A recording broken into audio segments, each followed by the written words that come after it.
Bonjour chers abonnés, je vous retrouve dans cette nouvelle vidéo pour vous toucher un petit mot sur la prochaine pleine lune qui aura lieu le 16 février 2022 dans le signe du Lion. Tout à la fin du signe du Lion, au 27e degré du Lion, aura lieu la lune à son plein. Alors comme je vous l'ai déjà expliqué, la pleine lune c'est lorsqu'il y a un alignement Soleil, la Terre qui est au centre et la Lune. Voilà, donc, veuillez m'excuser, nous avons donc là une pleine lune qui est, en fin de compte, on va dire qu'elle est solaire, puisqu'elle a lieu dans le signe du Lion, donc c'est une pleine lune léonine, une pleine lune flamboyante, une lune de feu, si j'ose dire ainsi. Alors, on va donc petit à petit découvrir l'état du ciel de cette pleine lune et nous allons tout de suite aller à la rencontre, bien écoutez, de Mercure, qui est important, comme vous le savez déjà. Et nous avons un Mercure qui se trouve dans le signe du Verseau et qui n'entretient aucune relation particulière avec cette pleine lune. Nous avons donc un Mercure comment dirais-je, dans le signe d'air du Verseau, qui se trouve à être en fin de compte à l'opposition du signe dans lequel se forme la pleine lune, puisqu'elle est en Lion, et que Mercure est à l'opposition, dans le signe du Verseau. Donc on a un Mercure, on va dire, sous la maîtrise d'Uranus, donc ça veut dire que le mental, les forces de communication, les forces de l'esprit, on peut dire qu'elles sont symbolisées par Mercure, sont sous la gouverne d'Uranus. Donc c'est un moment, là on est en plein mois de février, où la liberté ne va rien s'interdire. La liberté ne va rien s'interdire. Vous remarquerez un petit peu le beau lapsus que je viens de commettre, compte tenu de la situation dans laquelle nous sommes actuellement. Non, je voulais dire que les forces de l'esprit ne vont absolument rien s'interdire puisqu'elles sont dans le signe et sous le contrôle de la planète de la liberté. On a donc là une pleine lune qui véhicule un état d'esprit libre, sans entrave, et qui aura envie de circuler à sa guise et en toute liberté. Donc on a déjà là un aspect de l'état d'esprit qui va régner durant cette lunaison. Nous allons voir maintenant, justement, ce que fait Uranus, puisque Uranus est la planète qui a contrôle sur le Soleil et sur Mercure. Alors on va tout de suite positionner Uranus. Et Uranus est en Taureau. Et là aussi, on voit qu'avec la lunaison, le cycle de lunaison, il n'entretient également aucun lien, pas plus qu'avec Mercure. Donc on a un Uranus Taureau. Bon, il est en Taureau durant un petit moment, parce que vous savez que Uranus séjourne 7 ans dans un signe. Et là, il est actuellement complètement libre, j'oserais dire, de ses faits et gestes, tout au moins en l'état actuel du ciel tel que nous le voyons. Donc Uranus est dans le signe de terre du Taureau, donc c'est un Uranus qui est quand même obligé de toucher terre, alors qu'Uranus, sa fonction c'est de s'élever, c'est le dieu du ciel, s'il est nécessaire de le rappeler, et là il est sur les terres très concrètes, très pragmatiques du Taureau. Donc le Taureau se trouve de fait qui a plutôt besoin de ses habitudes, de ses repères. Le Taureau n'est pas vraiment le signe de l'aventure. Et bien là avec Uranus, ça vient un petit peu bousculer ses assises, ça vient un petit peu l'obliger à se remettre en question, et ce cycle de lunaison par la pleine lune peut être un moment important pour tous les natifs du Taureau pour faire une avancée, essayer un peu de sortir de leur état, comment dirais-je, leur balise quotidienne, essayer de tout au moins ne pas faire une révolution, le mot est toujours excessif, mais en fait d'apporter des changements, sortir d'une certaine forme de routine, c'est le moment de faire des enjambées vers l'avant. Voilà un peu le message que j'ai à donner aux natifs du Taureau. Et sur le plan général, c'est un Uranus Taureau, donc un Uranus qui prend son temps pour avancer et faire ses micro-révolutions en Taureau. Alors on va positionner Vénus, puisque Vénus a maîtrise sur Uranus, puisqu'il est dans le signe du Taureau. Alors que fait Vénus sous cette pleine lune? Eh bien Vénus est en Capricorne, elle est là. Et elle entretient un trigone. Alors c'est un trigone qui est en train de se défaire, vous voyez, parce que déjà Vénus est à 16 degrés, Uranus est à 11, il y a 5 degrés d'orbe, donc d'ici quelques jours, ce trigone sera défait, mais tout au moins il est présent au moment de la pleine lune. On a donc une Vénus Capricorne, toujours, et oui, elle a fait sa grande boucle de rétro en Capricorne, hein. Elle va en sortir bientôt, mais elle est encore plantée en Capricorne. Alors elle est quand même soutenue par Uranus, il y a un aspect Vénus-Uranus, mais ça se passe en signe de terre, et bien disons que, comment pourrais-je vous dire, ce besoin de vivre ses sentiments, son amour en toute liberté, évidemment, par les valeurs terre, ma foi, ça peut effectivement se construire, mais ça se construit lentement. Il y a encore des freins, ça se passe dans la terre, les choses ne vont pas vite. En revanche, ce qui se construit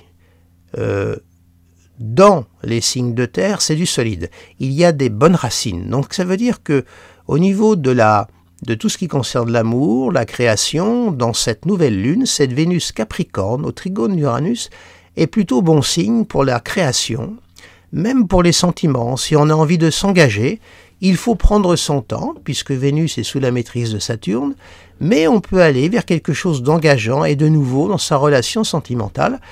C'est plutôt, à mon sens, une très belle configuration, mais qui demande de la patience, de la prudence et du temps. Mais vous savez, vite et bien n'ont jamais fait bon ménage.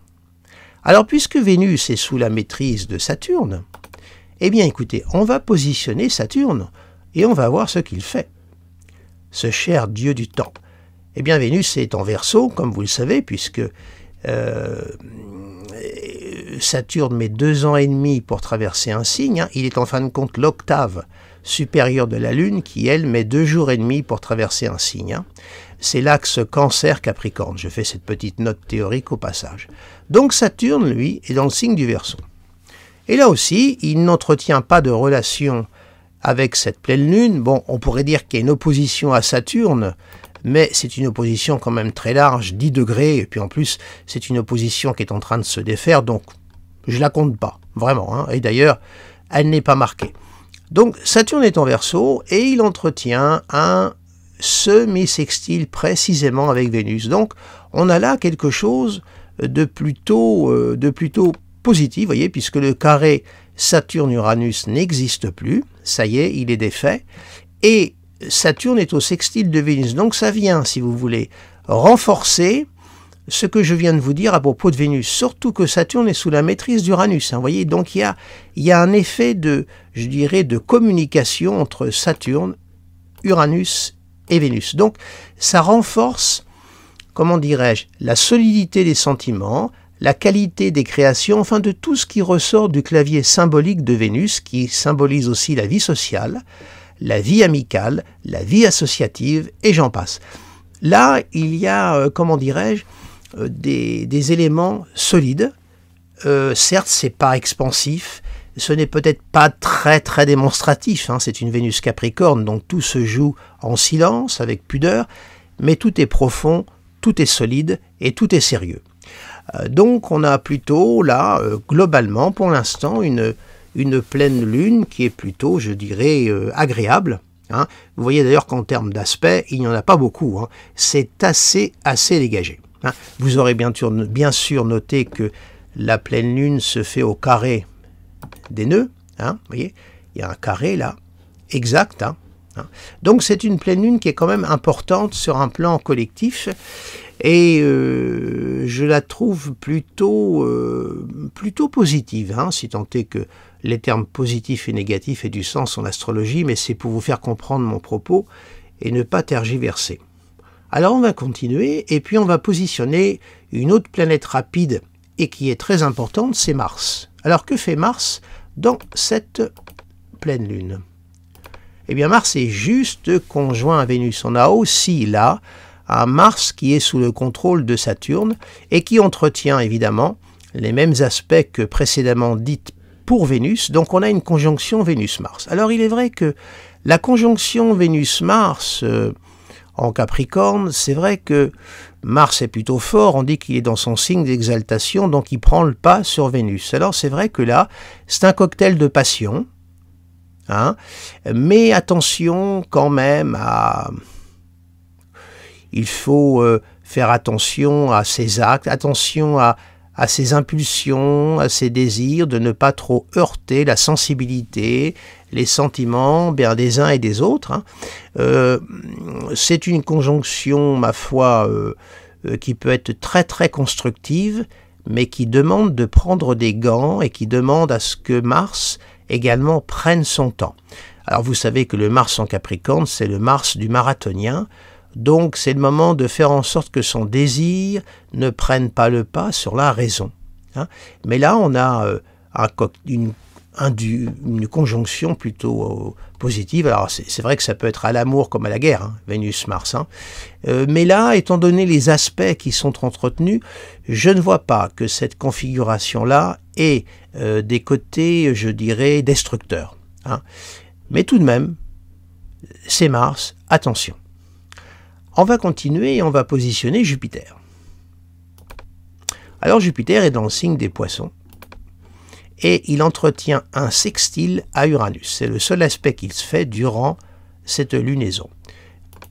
Donc ce Jupiter en Poissons, bah là aussi il est plutôt libre, il soutient Uranus. Alors c'est vrai que Jupiter et Uranus, ce sont deux planètes qui s'alimentent plutôt bien entre elles, hein. Une planète d'air et une planète de feu, ça se passe dans un signe de terre et un signe d'eau, tout ça, ça s'alimente très bien.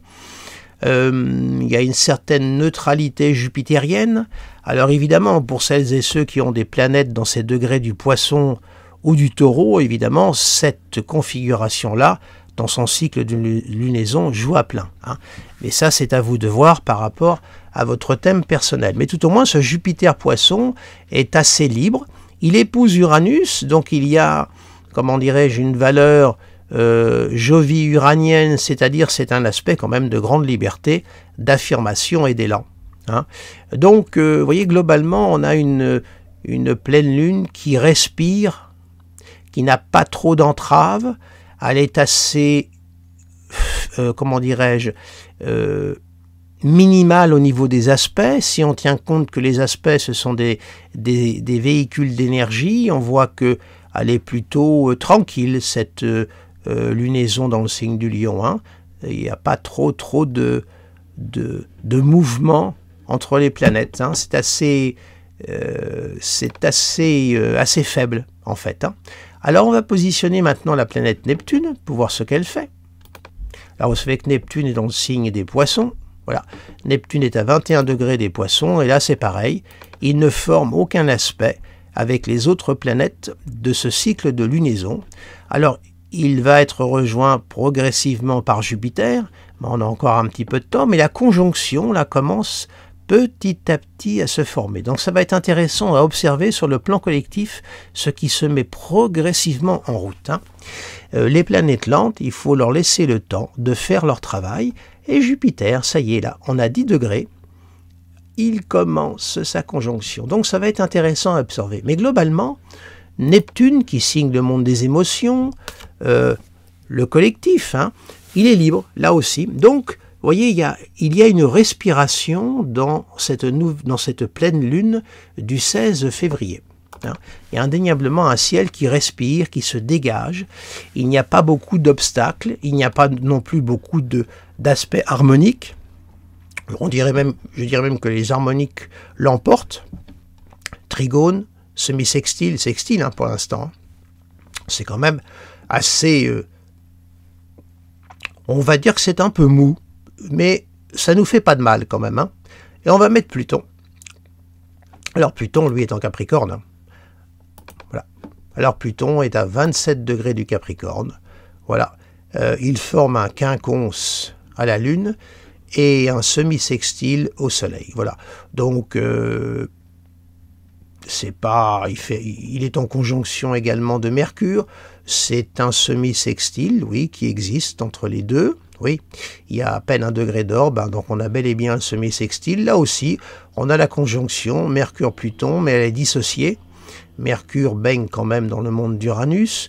Là aussi, Pluton, ma foi, nous fout la paix.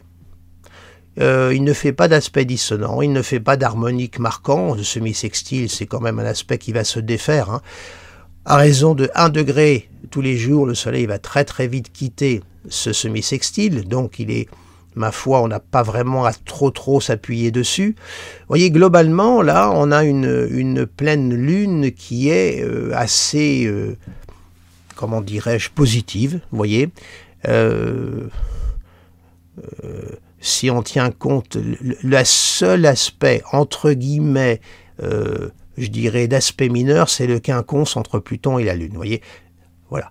Et l'opposition, là vous avez Soleil-Lune, c'est le cycle de la pleine Lune, hein. Donc, alors certes, nous avons le carré des nœuds lunaires, hein, c'est vrai que là on les a, hein, vous voyez, on a les nœuds lunaires qui forment un carré, et puis qui forment ensuite des aspects un peu à part et d'autre, vous voyez, le nœud sud et le nœud nord, vous voyez, aspectent, mais au trigone de Mercure-Pluton et au carré, évidemment, du cycle de lunaison dont je vous avais parlé tout à l'heure, hein. Voilà. Mais si on retire donc les aspects de l'axe des nœuds, on tient compte uniquement des planètes, nous avons une pleine lune qui est plutôt, je dirais, globalement positive, hein. Donc, c'est un moment où il va falloir, je dirais, collectivement s'organiser. Il peut y avoir petit à petit, durant le mois, là, hein, jusqu'à la prochaine, là, après, comme vous le savez, la Lune va continuer, hein, et il y aura la nouvelle Lune qui se fera dans le signe des Poissons, hein, justement. Donc, quelque part, pour anticiper cette prochaine nouvelle Lune qui se fera en Poissons, c'est intéressant tout de même de déjà voir la mise en place de cette conjonction Jupiter-Neptune. Hein, et qui ne peut que marquer le courant collectif. Donc à mon avis, on rentre dans un moment de l'année qui va être intéressant à suivre et à observer, voir ce qui se passe, pas uniquement en France, hein, il faut voir aussi sur le plan mondial, hein, parce que là ce sont des configurations mondiales, hein. Ça ne concerne pas que notre petit hexagone, hein, ça concerne la planète entière. Voir ce qui peut commencer à se mettre en place sur le plan global et collectif à travers le monde, sans nous oublier, bien entendu. Voilà, écoutez ce que j'ai à vous dire sur cette pleine lune. Voilà, elle est plutôt libre, vous voyez, elle n'a pas d'entrave. Alors on a beaucoup de sextiles, hein, vous voyez, on a un trigone qui est Mars, Vénus, trigone Uranus, et ensuite nous avons principalement des sextiles, hein. Alors le sextile, c'est un aspect, je le range entre Mercure et Vénus, hein, c'est un aspect créatif, un aspect qui est propice à la réflexion, à l'élaboration, donc c'est très bon pour les créateurs. Alors quand j'entends créateur, c'est dans l'acception très large du terme, hein. Je n'entends pas que les artistes, hein. Tous les créateurs. Si vous montez votre propre boîte, bah, vous êtes un créateur, hein. Voilà, donc le ciel est plutôt favorable dans cette dynamique-là. Donc c'est bon pour organiser quelque chose, pour élaborer un projet, peut-être mettre en place aussi un collectif. C'est un ciel qui est plutôt positif et propice dans cette dynamique-là. Pour aussi réfléchir, pour ceux qui ont des projets personnels, eh bien c'est le moment d'investiguer s'il le faut, de réfléchir, de tracer des plans. Il y a une grande fertilité, c'est très très fécond. Cette pleine lune est très très favorable en ce sens. Voilà. Eh bien écoutez, je ne vais pas vous casser les oreilles plus longtemps avec cette pleine lune. J'espère vous avoir éclairé un peu. Je vous remercie de votre fidélité. N'hésitez pas à partager cette vidéo si vous estimez qu'elle en vaut la peine. N'hésitez pas à vous abonner. Et puis, bah écoutez, je vous remercie et puis je vous dis à très très bientôt.